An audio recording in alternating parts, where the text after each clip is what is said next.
Tensyonado ang naging sitwasyon itong Miyerkules sa may Ayungin Shoal nang tangkain ng isang rigid hull inflatable boat ng Chinese Coast Guard na lumapit sa BRP Sierra Madre. Subalit naharang ito ng dalawang rubber boat ng Philippine Navy at naitaboy sa lugar.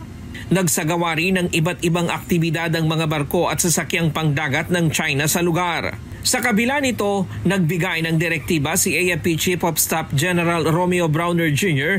na panatiliin ng mga tropa ng Pilipinas ang maximum tolerance laban sa mga pambubuli na ginagawa ng China.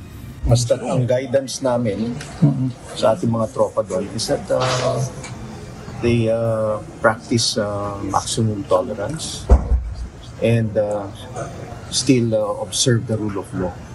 So hayaan natin na mag-violate ang China ng rules of engagement or international law. Basta tayo, we will remain in our post and we will make sure that we continue to uphold our sovereignty and our sovereign rights.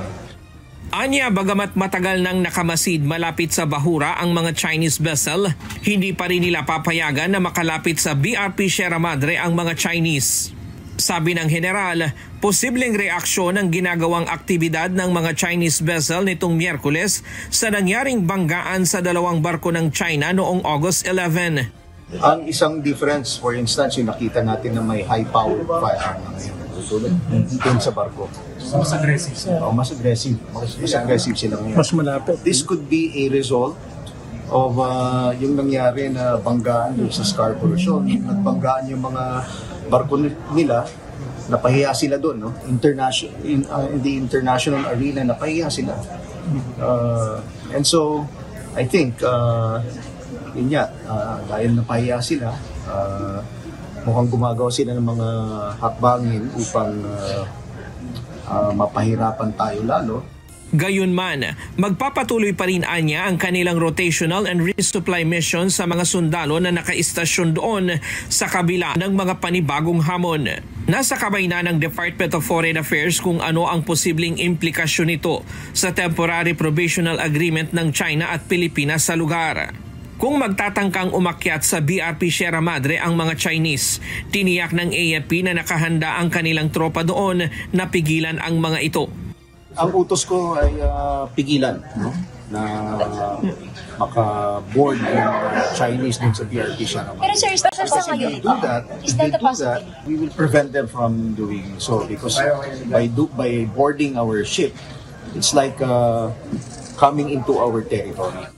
Muling binigyang diin ng AFP Chief na mananatili silang tatalima sa panuntunan ng Pangulo ukol sa red flag sa loob ng ating teritoryo. Well, continuous pa rin yung pag-observe natin ng red flag na sinabi ng ating Pangulo. Kapag may namatay na Pilipino, that is the red flag, that is the red line. So, basta tayo, tuloy-tuloy pa rin na didepensahan natin yung BRP Sierra Madre. And katulad niya ng nasabi ko, the symbolism of that is that we are protecting our sovereignty. Sa ngayon, wala pang red alert status ang AFP sa lugar pero tiniyak nito na nakahanda sila sa anumang maaaring mangyari doon. Ryan Lacanlale, UNTV News and Rescue. Diyos ang aming sandigan, serbisyo publiko ang aming pinahahalagahan.